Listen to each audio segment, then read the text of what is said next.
Well, hey there. If you love the gospel story and the kind of art that stirs your soul, you're one of us already. So why not make it official?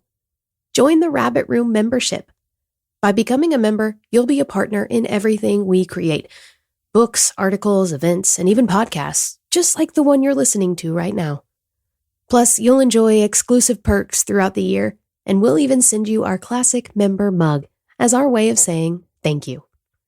Join us today, or learn more at rabbitroom.com/membership.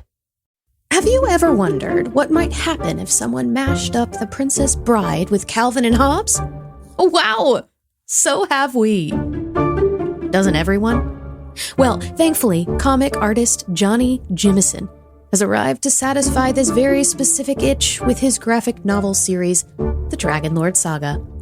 In vivid color and high adventure, you can join Martin, the stable boy, and Marco, his well-intentioned brother, as they embark on an epic story full of bandits and dragons, danger and humor, brotherhood and villainy, and just one, sarcastic talking horse. The third volume of this graphic novel saga, Dragons and Desperados, is now available from Rabbit Room Press. Visit the Rabbit Room store or your favorite bookseller and discover the secrets of the Dragonlord today. I think of the Rabbit Room in terms of songwriting, where I sit down to write a song, and you have a thing that you want to convey in the song. By the time you finish the song is different than what you thought it would be, and you still kind of like put it out there into the world thinking, here's what I hope this song does, and then the song does something different again. And I think the Rabbit Room is that way. Like it was this small idea that grew and kind of morphed a little bit, and then it spins out, and then 20 years later Jonathan Rogers says, I'm not sure I could have kept writing if it wasn't for this thing. It's astonishing to me, and there's so many stories like that, and so praise God. Welcome to the Habit Podcast, conversations with writers about writing. I'm Jonathan Rogers, your host. When Andrew Peterson started the Rabbit Room, this was 2006 or 2007, he didn't know what to expect. He had no way of knowing that this little group blog written by friends and friends of friends would give rise to annual conferences, Hutchmoot and Hutchmoot UK, to a publishing house, to an event space, Wind Manor, to the local show, to Rabbit Room Theater, to the podcast network of which the Habit Podcast is a part. More to the point, Andrew had no way of knowing what a difference the Rabbit Room would make in the lives of so many people, including me.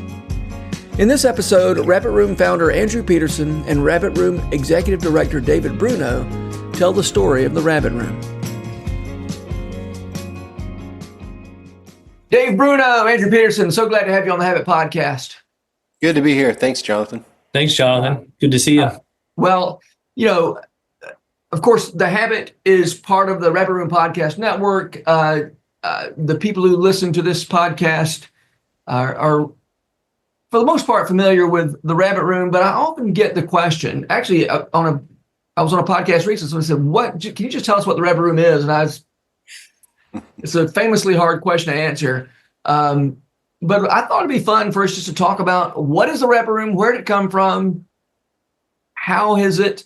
I mean, the three of us, I'd love to talk a little bit about what has the Rabbit Room meant to us personally as people who do creative work. So, Andrew, I know you get the question all the time. Hopefully you are better at answering it than I am. I think you are. What is the Rabbit Room and where did it come from? Well, I have to say, I'm actually not. I often feel like I'm terrible at answering the question. Same thing has happened with the Wingfeather saga, like with the TV show. Whenever people are asking about the elevator pitch, I'm just standing too close to the painting to know how to talk about it very succinctly. I feel the same thing about the Rabbit Room, because every time I think of one thing, it opens up another door, and I find myself just kind of blabbing for 30 minutes. But I mean, the short answer is, having said all that, I'm going to try to give a short answer. It is a, man, I don't know. No, I can tell you how it started. For those of you who don't know, and the thing is, I think a lot of times we assume that people who are in the Rabbit Room kind of orbit know its beginnings, and they don't necessarily. I was in about 23 or 4 years ago, something like that, maybe not that long. I was in England, and I went to Oxford for the very first time. And I was geeked out, kind of making my C.S. Lewis and Tolkien pilgrimage, and I wanted to see where they lived and walked and taught and everything. And the tour, of course, stops at the Eagle and Child, this famous pub in Oxford, where I think the legend is a little bigger than the reality. That those guys gathered from time to time in that pub for a period of years, once a week, and just hung out. And I think the image in my mind when I went there was of these like fusty old professors, chortling and talking about Latin tenses or something. I don't know. It just felt very stuffy in my mind. I was like, wow, how cool to be this smart. And then when I got there and walked into the back room of the pub where supposedly they met, there was a document, like a copy of a document on the wall that was signed by all the Inklings to the proprietor of the pub for providing them a good ham. I think it was something like that, and you can find it online. It's really great. It's got Lewis and Tolkien and Lewis's brother, and I think Charles Williams. They all signed because they'd evidently had a great ham, and they just were raising a toast. And when I saw that, it just popped the bubble a little bit in a really good way, and I was like, yeah, these guys were just buddies. They really just liked each other, and they liked to hang out, and that just started the wheels turning in my mind. And that was the same time that I realized there was a sign over the awning leading into that room that said the Rabbit Room. And I asked the bartender why it was called the Rabbit Room, and he didn't know. He said he thinks that they kept rabbits in that room about 400 years ago, was what he said. And so I came home from that trip thinking about Nashville and my own story and my deep need for community in the art that I make. And the more that I've learned about it, the more interesting it gets, which is that I now know that C.S. Lewis and Tolkien were oddballs in their community. It wasn't super cool to be a Christian, like a believing Christian in that context necessarily. Nor was it cool to be a fantasy author or a sci-fi author when you were in this really academic setting. But they both were kind of nerdy and loved that stuff, and that's part of what drew their friendship together. They felt their oddballness, and when they found another oddball, they really leaned into that friendship, and that spun up other friendships around it. And then I started thinking about Nashville, and I warned you, I don't know how to tell this in a short way, but when I first moved to Nashville, I had this idea of the kind of music that I wanted to make, and to tell stories in a certain kind of way, in a way that moved me in particular. And then I realized pretty quickly that wasn't very normal in this town. That I got a record deal, but it was dropped from the record label after 3 albums, and radio play was never super easy for me, and I just was kind of like doing my thing, but the industry as I knew it didn't really have room for somebody like me. And then I realized that there were all these other oddballs in Nashville. That there was Jill Phillips and Andy Gullhorn and Ben Shive and Jeremy Casella. There were all these other people who were peers who came to Nashville kind of in the same way that I did, and then realized that they didn't quite fit in, and we needed each other. And this friend, and I recognized it. I was like, oh, that's kind of like, in a much less intelligent way, the Inklings, and so that kind of made me wonder. I bought the domain name rabbitroom.com and asked myself, what would it look like to emulate some of those things and really put a flag in the ground and say, hey, one of the things that I think, let me back up and just say, when I first became a Christian, really, I was about 18 or 19 years old, and the gospel just bowled me over. Like, I just don't think I realized how good the good news was. And all of a sudden, it was just like this light switch came on, and I realized that Jesus is God and that Jesus loves me. And it was like a revelation to me, which is ironic because I'd grown up in the church and my dad was a pastor and I'd been reading the Bible for my whole life, but somehow I missed some of these core shining things at the center of the gospel. And I thought, my goodness, if I grew up in the church and I missed it for all these years, there must be a bunch of other people who are in the same boat, and I would love to write songs that could tell them this story, and that God would use something that I made to turn on the light switch for them. So in the same sense, whenever I encountered that feeling that I got from reading the Narnia books or encountering music and having it move these deep waters inside me, as a Christian, and the way that I was considering and encountering Christ in that art, I thought, well, goodness, if I'm feeling this, there must be a lot of other people who are feeling this. And I wonder if the Rabbit Room could be a gathering point for the people who have this, who carry around this longing and this sense of awakening when they encounter a certain kind of art. And so that was the beginning of the idea. And I could talk a lot longer, but I've probably talked enough. Well, and was your first thought, do I have this right, to like open a coffee shop?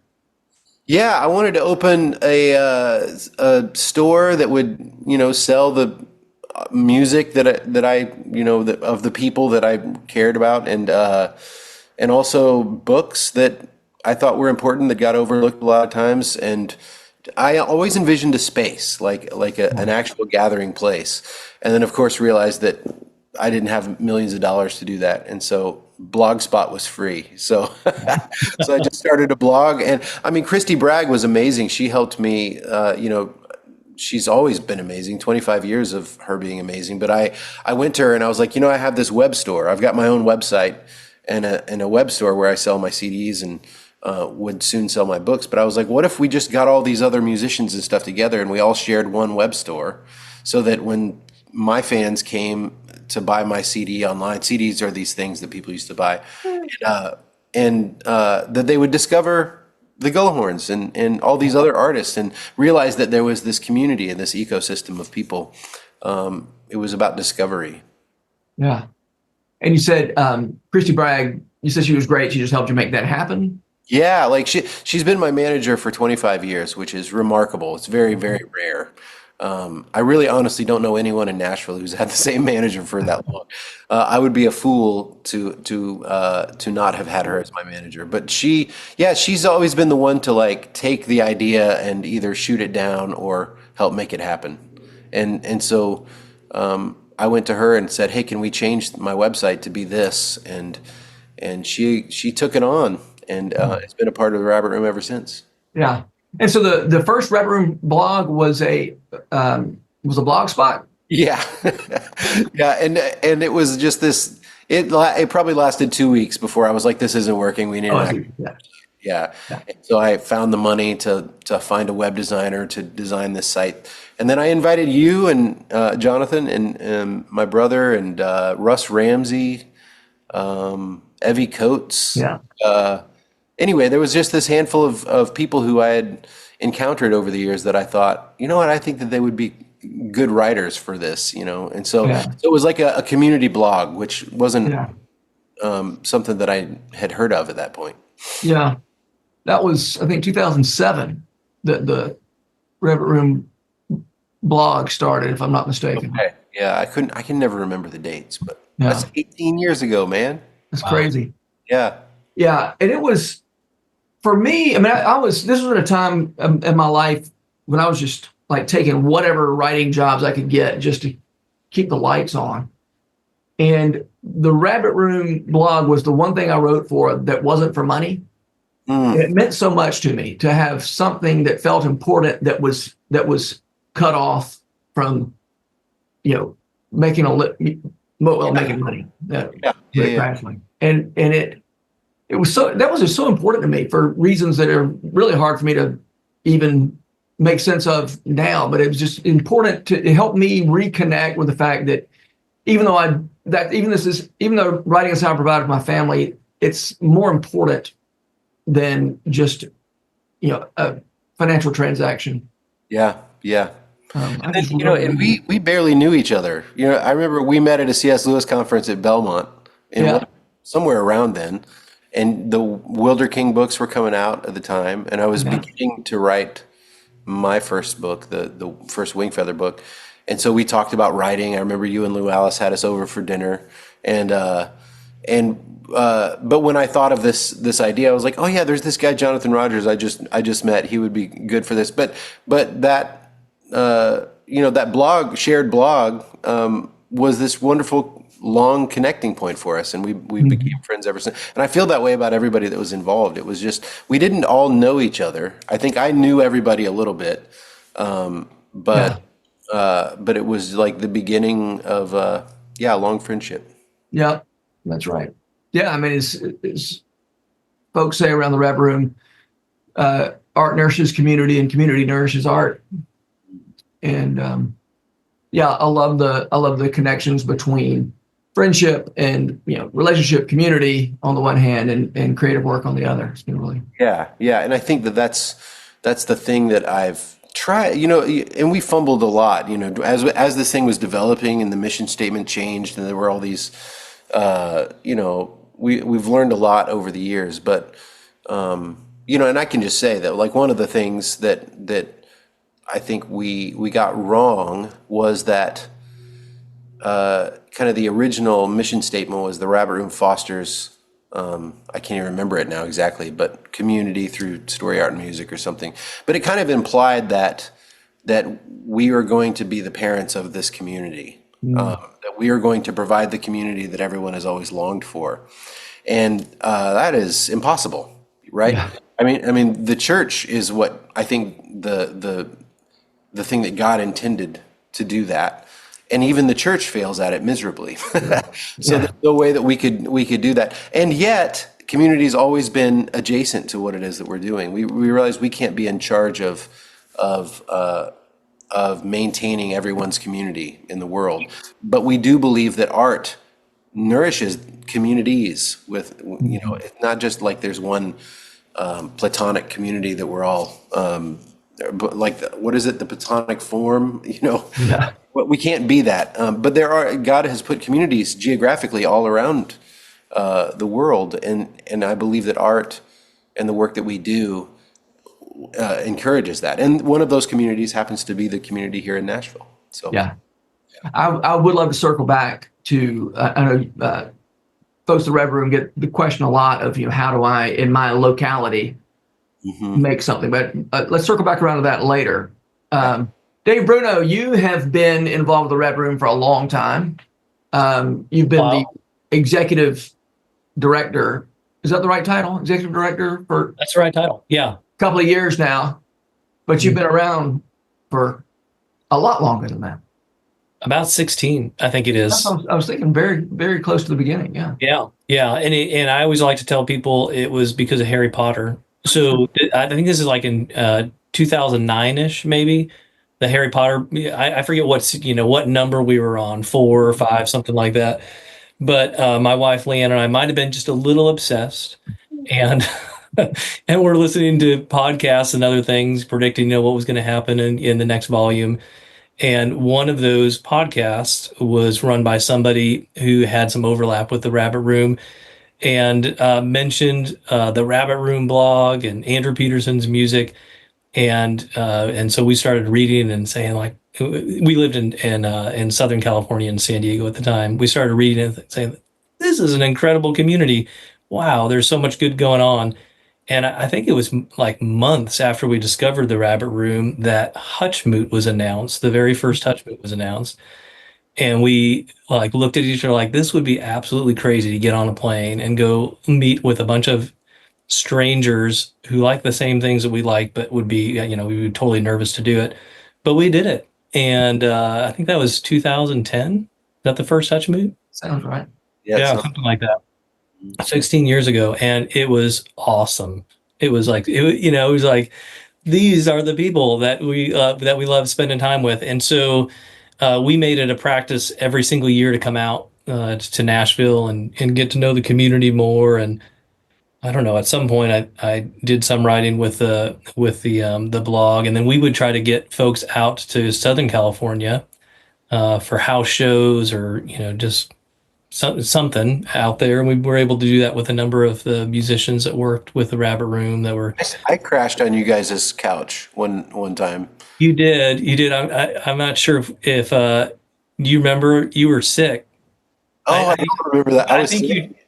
You chugged the last bit of our NyQuil and you went to bed. That's But really funny. I don't remember that part. I remember. I mean, I don't. Maybe that explains why I don't remember many of the details about my time there. But I will say this, like one of the things I remember is you were at a church and you stayed so late talking to people and signing CDs or books or something like that.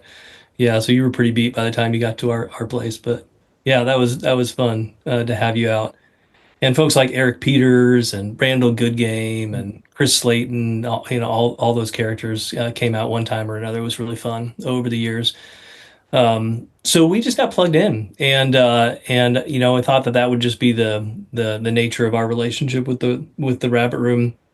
I'll just add that about 7 years ago, I was working in higher education, and Lipscomb University, that's here in Nashville, offered me a job, and we thought, well, we know some people in Nashville. It would be kind of a crazy move. We just spent our whole life. Our girls grew up in Southern California, but we went for it and came out here, and I guess God had other plans because about 5.5 years later, this developed, and it has been wonderful. The Rabbit Room is such an incredible community, so I'd love to talk about that. But that's our origin story. Yeah. Dave, right after you came on, you and I met about something. And then the next day I got an email from you that said it summarized our meeting and had like next steps. I was like, what just happened? I've never seen this before. I've gotten those emails. They're pretty amazing. Yeah. Yeah, I'm blushing. Well, I feel like I wouldn't still be in the business if it weren't for the Rabbit Room. I think I would have given up on trying to do creative work. I'm just so burned out, and so I guess my model, I didn't have a strong sense of what creative work was for. What the artist's relationship to the art. I couldn't get away. I knew this wasn't the way it was supposed to be, but I couldn't get away from the idea that art was a way of drawing attention, of saying, look at me, look what I can do. Aren't I sufficiently important? And nothing about my experience in the, I shouldn't say nothing about my experience in that world disabused me of that, but whatever clues were there, I was missing in terms of that art really is a way to invite people in. It's a way to say, look at that instead of look at me. And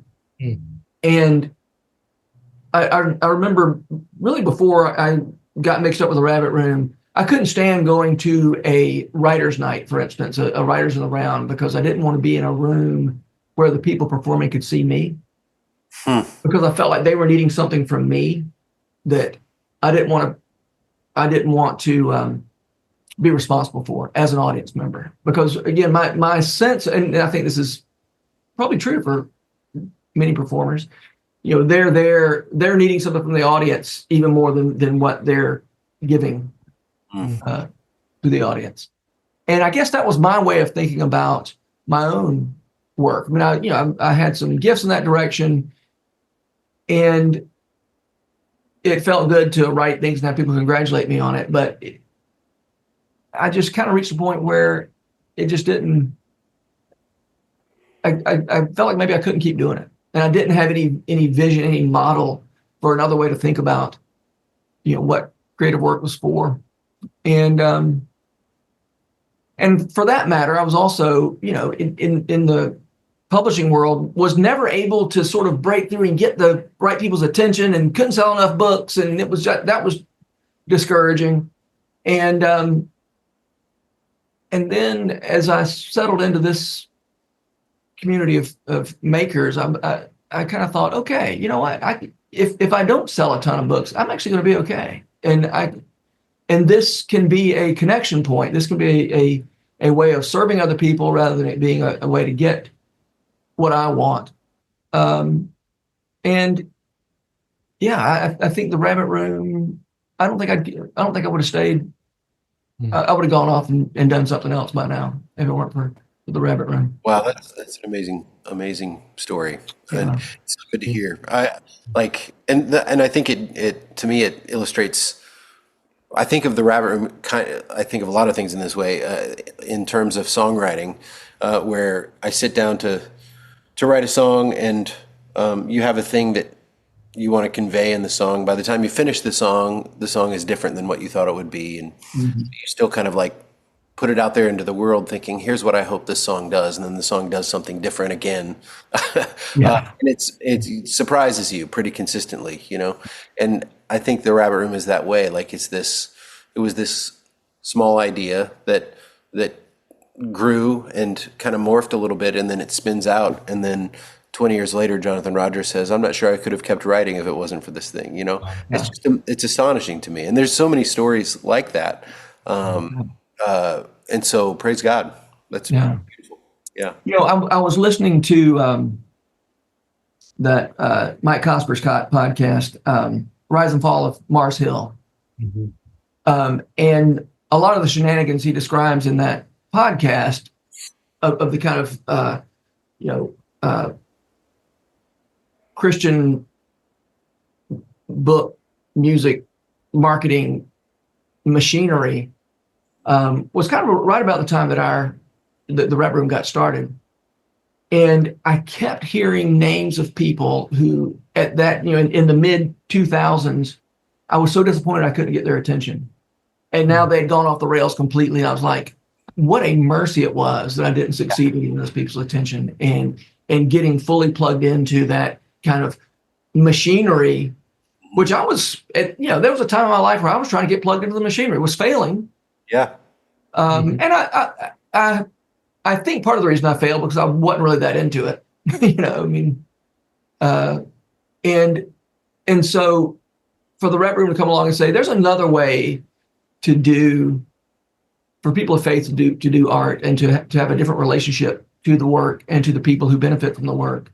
I was so glad that there was a person who was, I was connected to his literary agency for about 2 weeks. And then when that fell apart, I was so disappointed. And then, turns out I didn't want to be mixed up with him. Yeah. As it turns out. Yeah. Thanks to, I didn't know the extent until I listened to that podcast and thought, that's interesting. I was sort of on the periphery of that world. And Yeah, hey, let me tell a story. I don't want to overplay this because over the years, what I've recognized is as I think God's called me vocationally to be in the kinds of roles that I'm in right now, organizational roles and leadership roles. But right around the time that I got to know the Rabbit Room, I had this crazy experience of quote unquote going viral with a blog post. And then that led to a book deal and whatnot and a public. But I want to put it in the context of exactly what you're talking about, Jonathan. I ended up going with a mainstream publisher, and somebody told me along the way, they're like, they're going to get the book they want to get out of you, and you're not, you are not going to win this battle. And it was interesting because that's exactly what happened. And this whole book and this whole process, happened outside of community. And ultimately, just it was in some sense miserable. There were so many like really sweet people that I met through the process and some speaking and things like that. But just it was kind of soul sucking in terms of like what was being asked of me. And that whole process is just, I kind of hurt for people that go through that and don't have community and don't stay on mission and in terms of what they're writing about and what they're caring for through their art.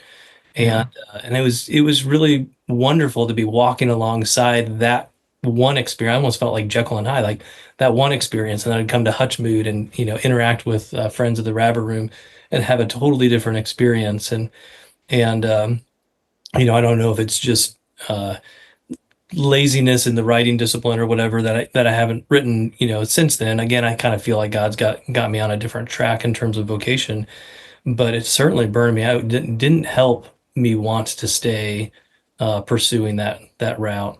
And it's just again, it's just one more testimony. The Rabbit Rooms community is just different in the way that it nurtures artists of all kinds too, right? Vocationally, people who are in the profession, musically or as authors or otherwise visual artists, but also folks who are amateurs in the brightest sense of the term. Yeah. One of the things, Yeah, that term amateur is so important because I was, again, trying to sell books, not succeeding in selling books, and then writing for the Rabbit Room, knowing that the only reason to do this is out of love. Because I'm, early, there was no commercial reason to be writing for the Rabbit Room. And, things have gotten, it's a little different now, but in the old days, You say we don't pay well or at all, yeah. yeah, back then for sure. And so that amateur, as you were alluding to, Dave, an amateur is a person who does something out of love. Mm-hmm. And man, I needed that. I really did. Yeah. Amen. In the context of like a generous community, Mm-hmm. and like I felt the same way. I would be excited. I'm a little bashful, not a little, a lot embarrassed maybe about some of the early blog posts I wrote. There was so much audacity and just like trying so hard to be profound or whatever. But to do it in the context, like every time I would post something in the blog, I would post it knowing that this, the masthead of the Rabbit Room writers, they were all going to read this thing that I just written. And that was really fun to know that we were sharing ideas with each other, but also increasingly intimidating because everybody's writing was getting better and we were learning from each other how to do it well. And but of course nobody was getting paid early on. It was just this fun experiment that we got to be a part of, which is so cool. I was going to say too, one of the things that's characterized the Rabbit Room, and I think Pete does a good job of, historically has done a good job of this, just trying really hard to keep the ultimate attention on Christ and His kingdom. Like there's this wonderful balance that I think that the Rabbit Room's historically been good about, which is really caring about the arts and the quality of the art and like doing good work. Not making it schmaltzy or cheesy, but trying to like draw attention to people out there who are really gifted at doing really good work, but also just encouraging everyone to do that work, but also being kind of unabashedly Christian, quote unquote, about the way we do it and what this thing is. Because I think there are a lot of, conferences about Christianity out there, and there are a lot of conferences about the arts out there. And we're trying to kind of hold on to both sides of both strings of the kite. I don't know. That's a terrible analogy. But I just think it's so cool. And the example that I think of is like, I remember Jeff Taylor saying to me, Jeff Taylor's this musician in town who plays with a million artists. He's a great musician, but he plays at the Behold the Lamb show every year. And he plays at the Opry all the time, and he plays with Riders in the Sky, and he recorded with Bob Dylan and Paul Simon, and he said his favorite show of the year every year is the Ryman show for Behold the Lamb of God, and he was trying to figure out why, and he was like, because I'm playing music with musicians that I love and respect, and the music is of good quality, whatever, but also I can bring my whole self to it because I'm a Christian, and I don't feel like I have to like kind of be careful about the fact that I am a Christian in this context. And that just happened at the local show. Dave, you were there the other night. One of the artists who does a lot of work in the mainstream, she was like, I'm so thankful that I can sing. She sang Softly and Tenderly Jesus is Calling. Is that right? Am I remembering that? I think you're right, yeah. And it was this beautiful version of a song from an artist who doesn't often get to bring her whole self to the stage. And it felt so sweet. So I think I love the fact that the Rabbit Room tries to make room for that, like a high view of art and a high view of Scripture at the same time, which I think is important. Yeah. Yeah. Amen. One of the things, even though I've been lurking around the Rabbit Room for a decade and a half, I wish I had taken a notebook, and every time I had a conversation with somebody like that, like took a note, there's so many stories of individuals who've come through the rabbit room and have been encouraged that way, and then been able to go. What I love about it the most is then be able to go back to their hometown, their church, their family, and bring that encouragement to the spaces and places that they're in. Yeah, I just wish I was better at collecting those stories. Maybe someday we need to have an anthology of rabbit room stories. That would actually be amazing. Yeah, that'd be fun. Yeah. That also brings up something that maybe you were going to get at, Jonathan.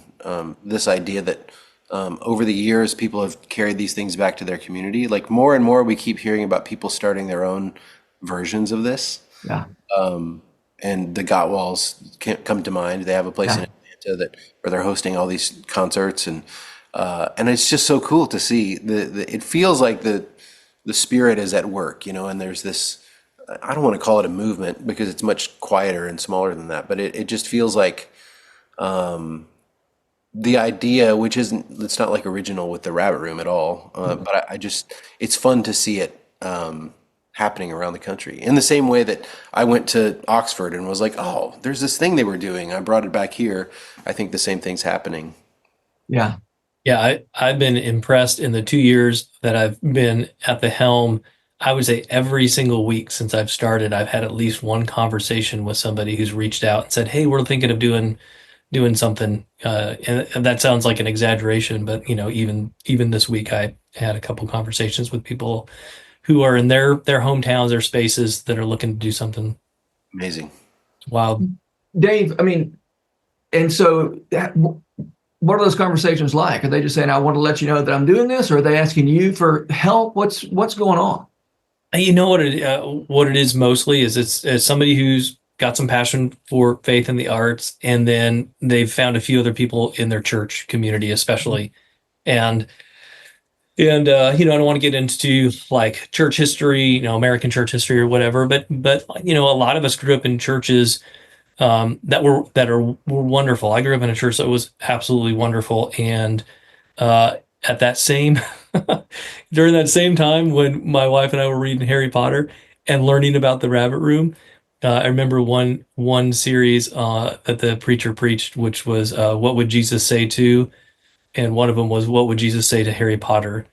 And I think the punchline was "Don't do magic."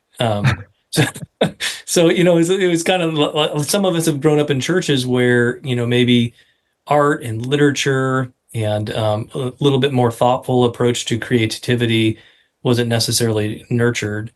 So I think what oftentimes happens is somebody who just has a passion in their hearts for the arts. They love Jesus and they're trying to mash that up, and then they come across the Rabbit Room and say, I want to talk to somebody and see how that's how this happens. Mm-hmm. There may hopefully is a little decentralization going on, a little less. I mean, Nashville, I guess it'll always be the center of the universe, but it doesn't have to be the universe. I mean, for the center of the Rabbit Room universe, it'll probably always be, because there's now a physical location, North Wind Manor, that there's a lot of a real center of gravity. Right. But having said that, I mean, North Wind Manor then inspires Eventide in Middle Georgia, and you didn't mention the Gottwalls were from Middle Georgia. Sorry about that. I think you're familiar with that spot, aren't you, Jonathan?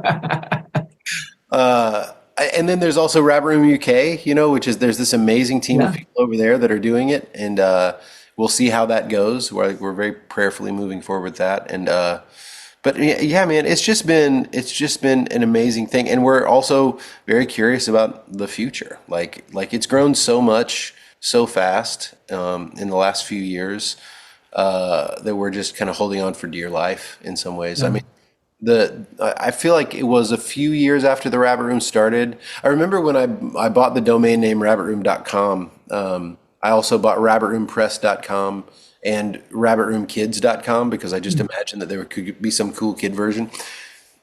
See, there's no plan for that at this point, but it's out there. But my brother, who's an author and playwright, took on the press years ago. And how many books have we published at this point, Dave? I remember the exact numbers, It's got to be like 30 or 40, 30 or 40. Yeah, something. like that It's book. incredible. Isn't that amazing? That's amazing. And Every Moment Holy, of course, being that whole series being part of that. So it's just been like, what is happening? Like we're just astonished by it. Yeah. Yeah. Yeah. And you said something earlier, one of you or both of you said something earlier just about the care of stewarding the quality of the art. Like that's glorifying to God, if one person sees it or if, a million people see it. And yeah, I think the press is a good example of that. Pete's it's not just that it's good quality writing, but just even like physically holding the books and the way we've cared for, the way we present a thing to the world feels like it's honoring and uh, yeah, honoring the Lord. Yeah, it's really cool. Yeah, it is wild to see how the Rabbit Room has grown, and it's not. I don't want to put words into your mouth, Andrew, but it's not because like we've been trying to take over the world.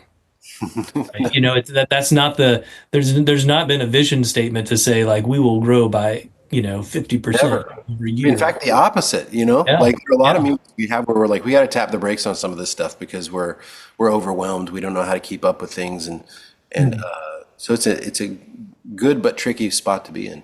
Yeah. Well, knowing how unpredictable the path of the Red Room has been over the last almost 20 years, Dave, how do you think and talk about the future?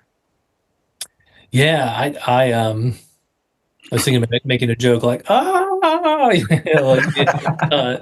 yeah, the main thing that I think about is about just creating access and opportunities for people to engage with the Rabbit Room. I mean, one of the things that any church that's growing, right? You get a church that suddenly has a great community and great fellowship and good kids programs, and suddenly there's not enough seats, and you Hmm. have two services and three services, and then what do you do after that? At some point you have to kind of figure things out.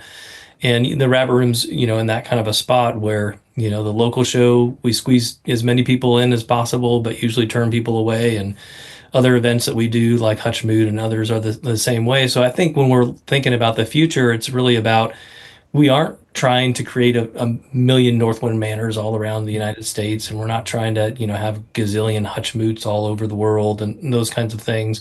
But how do we honor the way that God has looked favorably on this ministry and the people who've been involved in such a way that a lot of people in the U.S. and honestly all around the world have been blessed by it? How do we honor those people in return?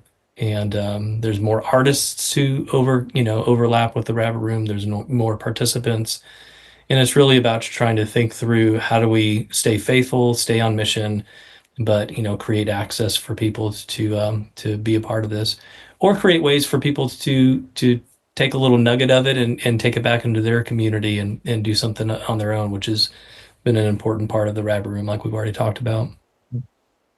One of the other things you talk a lot about is durability. Mhm. Is the idea that trying to be wise now so that the there's still a Rabbit Room for the next generation if it's the Yeah. Lord's will, you know.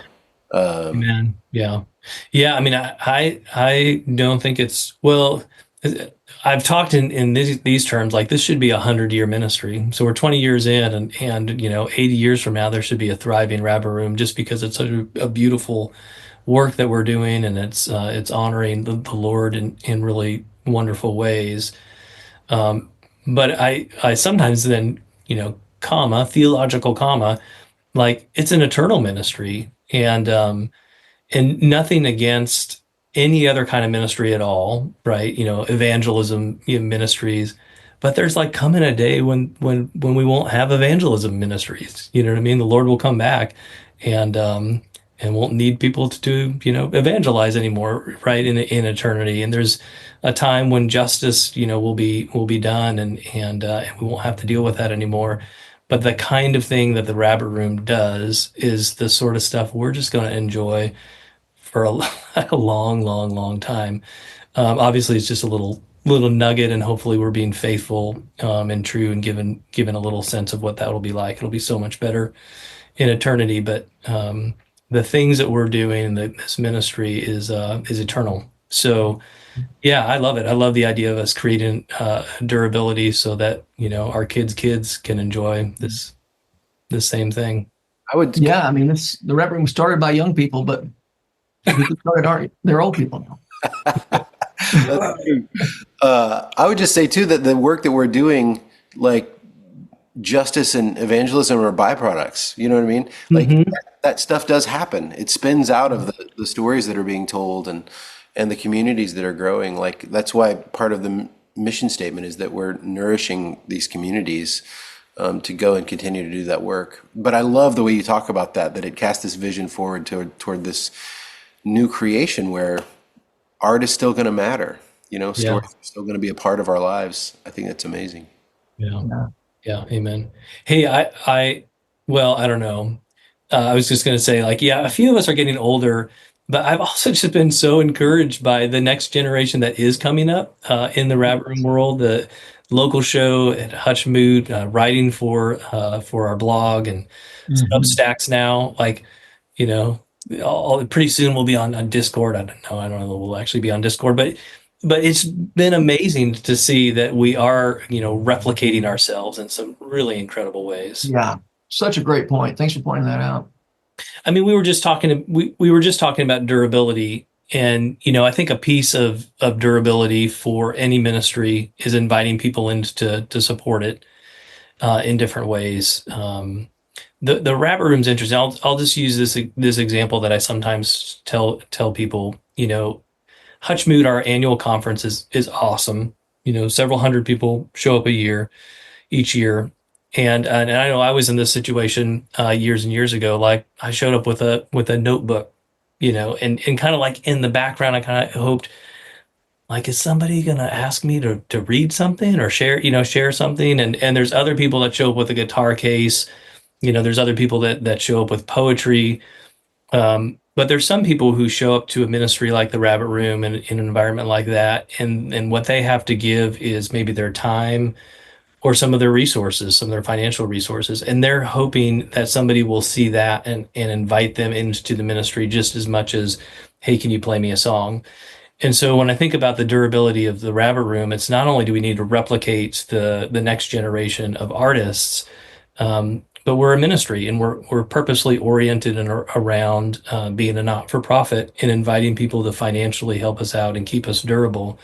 There's all sorts of good things about that. We don't have to fend off investors that want to, take over the Rabbit Room and scale it, and do all these kinds of things that would be the case if we were a for-profit.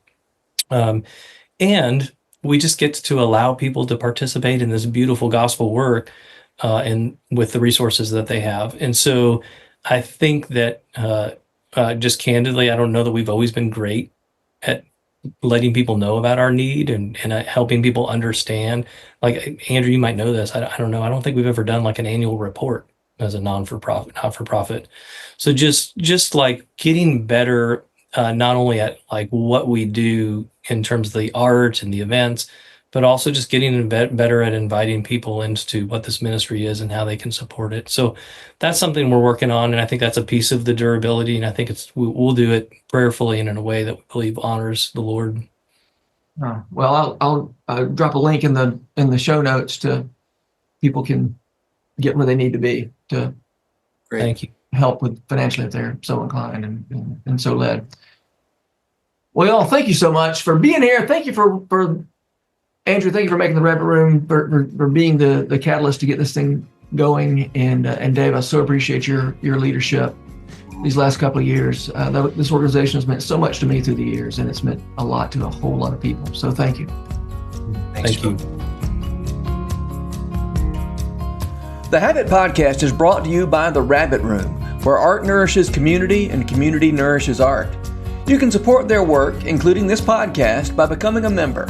Visit rabbitroom.com/membership.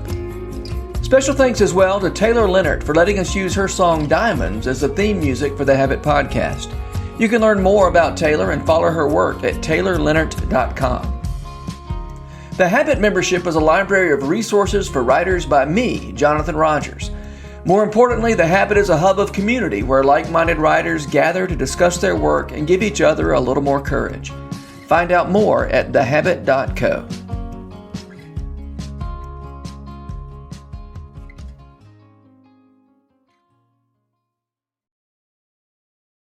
If you've enjoyed this podcast episode, consider joining the Rabbit Room membership.